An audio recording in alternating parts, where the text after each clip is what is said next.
हामिद मीर साहब, एक जो आप कह रहे थे आज जो तकारीर हुई वो तो ज़ाहिर है बराह रास्त भी इदारों पर भी तनकीद थी, मगर जो इमरान खान साहब ने एक बात की वो पहले नून लीग क्या करती थी और उन्होंने कहा कि फ़ोन कॉल्स आ रही हैं इदारों की तरफ से या फिर नामालूम नंबरों की तरफ से, और हमारे अराकीन को कहा जा रहा है कि तहरीक इंसाफ का टिकट आपने नहीं लेना है, मुख्तलिफ अराकीन को ये कहा जा रहा है। ये इमरान खान साहब जो इम्प्लाई कर रहे हैं वो ज़ाहिर ये कर रहे हैं कि इलेक्शन कमीशन भी मिल गया है, इदारे भी मिल गए हैं, अदालतों के फैसले भी इनके हक़ में आ रहे हैं, वो सारा का सारा वो चीज़ें इम्प्लाई कर रहे हैं जो एक ज़माने में नून लीग किया करती थी इमरान खान साहब के लिए। इसका फ़ायदा होगा उनको आगे जाके बयानिए में, या फिर आपके ख्याल में ये नुकसानदेह होगा? देखिए शाहजेब साहब, आज शाम को तकरीबन 6:30 और 7:30 के दरमियान पाकिस्तान तहरीक इंसाफ के जो तीन चार बड़े सीनियर लीडर हैं जो इस सेमिनार में जो गुफ्तगू हुई है उस पर आपस में बातचीत कर रहे थे और इत्तेफाक से मैं उनकी गुफ्तगू सुन रहा था। वो ये कह रहे थे कि ये इमरान खान साहब को ये किसने बताया है कि जी अननोन नंबर से कॉलें आ रही हैं और हमें कहा जा रहा है कि आप पीटीआई का टिकट ना लें। तो 3-4 नाम आए कि जी शायद उसने कहा है, शायद उसने कहा है, शायद उसने कहा है। तो वो ये कह रहे थे कि ये इमरान खान साहब ने पब्लिक फोरम पे ये बात कर दी है, 17 जुलाई को हमारा इलेक्शन होने वाला है, और अगर ख़ुद इमरान खान साहब जो है वो ये तासुर दे रहे हैं कि नामालूम लोग जो है वो फ़ोन करके कह रहे हैं कि जी पीटीआई का टिकट ना लो, तो इसका मतलब है वो तो ख़ुद लोगों को बता रहे हैं जनाब कि बस मेरा काम ख़त्म है, और ज़हनी तौर पर लोगों को तैयार कर रहे हैं कि 17 जुलाई के इलेक्शन में हम बहुत सी सीटें हार जाएंगे। तो इस पे उनकी जो डिबेट थी, तो मैंने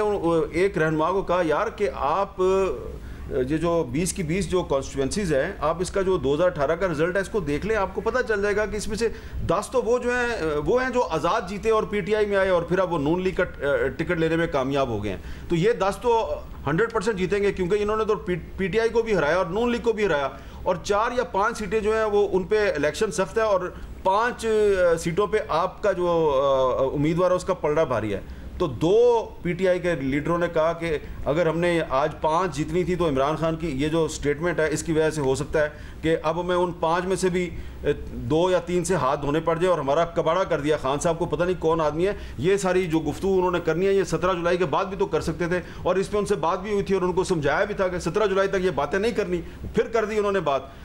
और उनमें से एक रहनुमा का ये ख्याल था कि ये वो लोग जो है उनको उनके सामने आकर झूठ बोलते हैं जिनको टिकट चाहिए और उनको टिकट नहीं मिल रही या किसी और को टिकट मिल रही है, तो वो उनको आगे वफादारी साबित करने के लिए कहते हैं जी हमें अननोन नंबरों से कॉल आ रही है। और एक बंदा जो है उससे ये पूछा गया कि तुम्हारे पास इसका सबूत है, हमें सबूत दो, वो सबूत नहीं दे सका। तो ये इमरान खान साहब जो क्लेम कर रहे हैं ना, वो इतना बड़ा क्लेम उन्होंने कर दिया कि अननोन नंबर से कॉल आई है, तो इसका सबूत उनके पास नहीं है। लेकिन एक मैं आपको बात बताऊं कि तहरीक अदम एतमाद से पहले इमरान खान की इत्तेहादी जमातों और मुस्लिम लीग नून के कुछ रहनुमाओं को कुछ लोग कॉलें कर रहे थे, उनके पास सबूत मौजूद है। मुनीफ फारूक साहब, एक तरफ इमरान खान साहब ये मुतालबा भी कर रहे हैं कि जी 17 के बाद होता, 17 जुलाई के बाद, ताकि ये बाई इलेक्शन हो गए होते। दूसरी तरफ ये इल्ज़ाम भी लगा रहे हैं, नून लीग एक अलग कॉन्फिडेंस का इजहार कर रही है कि जी हम 20 में से 16 सीटें जीत जाएंगे। आपको लग रहा है वाकई सिचुएशन ऐसी ही है क्योंकि लोड शेडिंग बहुत ज़्यादा है इस मरकज़ी हुकूमत की कारकर्दगी के साथ, हमजा शहबाज खतरे में नहीं पड़ेंगे बाई इलेक्शंस में? देखिए, सिटिंग गवर्नमेंट को बड़ा एज होता है शाहजेब साहब, और पंजाब के अंदर ख़ास तौर पे और मुस्लिम लीग नून को हुकूमत में रह कर भी जो बाई इलेक्शन है लड़ना बड़े आसानी से आता है। ये जिसे हम कहते हैं बगले बजाते हुए इलेक्शन लड़ते हैं, और इनको बड़ा तरीका आता है कि इलेक्शन के अंदर किस तरह चीज़ें स्टिचअप करनी है। बहरहाल 17 को जो इलेक्शन होगा उसका नतीजा तो जाहिर बात है उस दिन जब वोट कास्ट होगा उसके नतीजे में सामने आएगा। एक बात जो कि आप राना सनाउल्लाह साहब से जब गुफ्तगू कर रहे थे मैं सुन रहा था, वो भी इम्पॉर्टेंट है। हर कोई कह रहा है, अभी इमरान खान साहब ने भी ये बयानिया बनाया, पाकिस्तान तहरीक इंसाफ कह रही है, मुस्लिम लीग काफ कह रही है कि वो 5 मखसूस नशिस्तों के ऊपर नोटिफिकेशन नहीं हुआ। इशू ये है कि कोई चीज़ वर्बल तो शाहजेब साहब आप भी जानते हैं, मैं भी जानता हूँ, होती नहीं है।